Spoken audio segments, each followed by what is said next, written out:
And after just a short while, the car is back. And it's got its NPP on there, the new 1200 horsepower rated clutch, a rebuilt torque tube, and yeah, oh yeah, new tires. So this will be making its way on this weekend, and so will the hood. But I'm gonna drive it to work tomorrow with at least the matching wheels and just the rest of it off the car still, because screw it. Gotta put some break-in miles on that clutch, and the car's just too fun.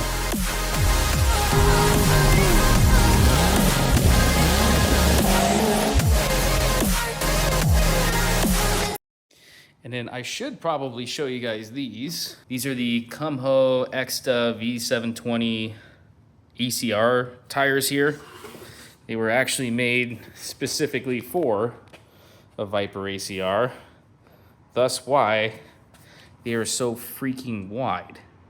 It's actually closer to a 400 400 width than it is to a 300 width. So these should just hardly fit in the rear here, and it's probably the best we're gonna do besides, hey, putting a radial on the car. But it's still pretty sticky. Should do better than my super worn R888s over there. So it's an upgrade. We just don't know how much of an upgrade it actually is. See, just the problem is I like these wheels too much. I can't give them up. I don't want to put a drag pack on it because these wheels are just, they look so freaking good on the car. I love the stainless steel or the brushed aluminum look that they have. And oh God, just look how fat those things are. Like that's just gonna look so good. Hopefully it grips. All right, guys, not gonna lie. I severely underestimated how big these 355s were gonna be. I think I'll get a little bit of rub, I'm thinking, on the tire right here. So we'll keep an eye on all that to make sure it's not puncturing anything or breaking my fender. Good thing about the Grand Sport fenders is they're not as fragile as the C6 ZR1 or Z06 fenders because they're sheet metal composite and not carbon fiber composite. The more you know. Biggest issue though so far with the fitment is you can't even see it, but oh, here we go. The brake duct. It has maybe that much room of fitment. And actually when the car is up in the air, the tire is on it. So that might be a little bit of an issue. I guess worst case scenario, I just take the freaking duct out and just go ductless, you know, and I can't get any use for my vent anymore. But you know, at least then it will be able to drive with the 355s there. So something I might have to do there. We shall see. I'll be keeping an eye on it for sure. Yeah, that's probably gonna have some rubbing issues.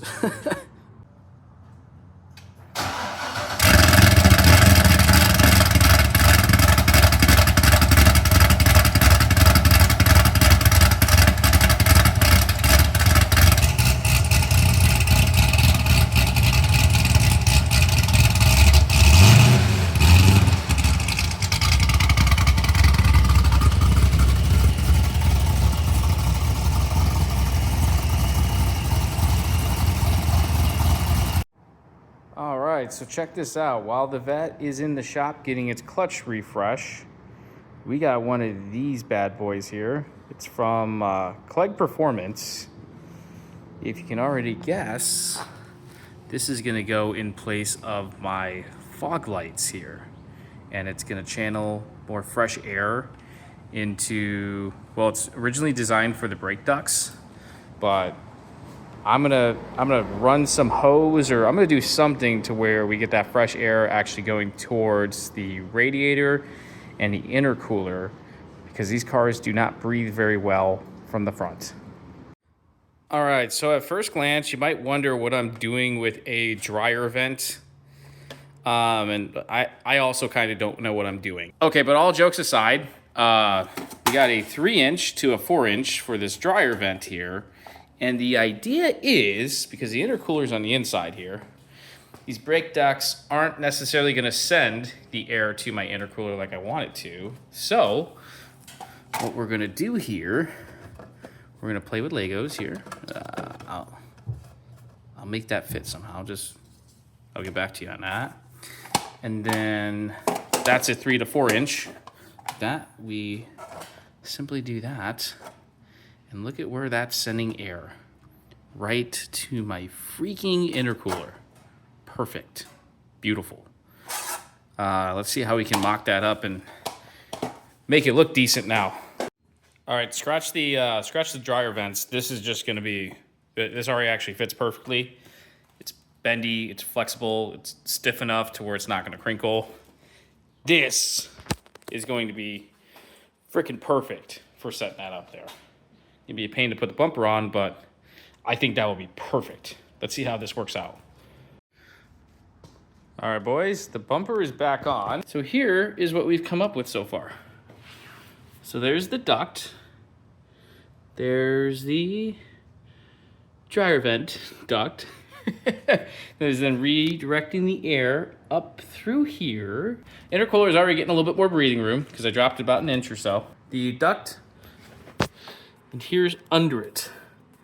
So it spins around, wraps through there. As you can see, there's not a lot of room here, right?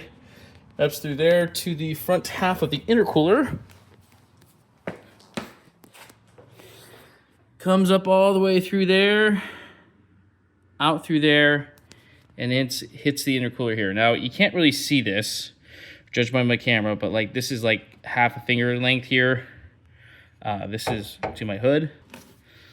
Like that right there. That should bring a heck of a lot more fresh air to the front of the intercooler that cannot and is not otherwise being used or touched here. That right there is about the best I'm gonna get. Doesn't hit the ducting. As you can see, it's 4 inches of ducting, so there's gonna be a lot of air. Comes through there. And I just need to find a way, figure out a good way to secure the ducting to right there. But that's that one side. This right side has like, this right side here has like no room for it. So I don't know what I'm gonna do for it, but we're gonna try to, mock something up and see what we can come up with there. All right, and for now, we are officially done with the ducting. As you can see, it runs through there. This is gonna feed all the way through this. Take a right-hand turn, come up through here, and just kind of throw some air towards the intercooler-ish and the intake there. They're both gonna get that fresh, cool air. This one's finished getting mocked up here as well too. Got a bend heading towards the intercooler top part here. And then this side, once again, had a lot less room, so I had to run out this way here. Takes a really quick turn, jumps up and throws it through there, but like we have like no other options for the ducting because the other intercooler pipe is in the way. So let's get the rest of this thing put together. All right, hood's back on. Didn't record it because there's nothing like special about putting a hood back on. Car needs another 200 miles on the clutch right now. I put like 325 miles on it. I'll put like another 200 on it, and then we can finally beat on the thing. Only issue I'm seeing so far with this tire setup is I have rub marks right here. Nothing deep, nothing hard, nothing super hard cutting, but they're there. And it's a tad bit concerning. It's not terribly concerning, but tad bit. Anyways, definitely a lot more content coming now that we have everything back on the car, except I don't have my fender wells back on the car. I'm gonna put that in. We are gonna have a new 60 to 130 goal we are shooting for. Obviously, we're gonna make it into the 7s in the next one, but I'm hoping to see something with like a high 6 is what I'm hoping for there. So once we have like a 65 degree night, I think this car is capable of a high 6, 60 to 130, and hopefully we get there. But soon, I should have that out in the next video there. And then I am on the lookout for racing content here. We get on this car. Of course, no fly zone. They're not doing it in Hewlett Bend anymore, which is frustrating. But we'll find something else to race this car and hey, enjoy it, ultimately. That is all. Thanks for watching.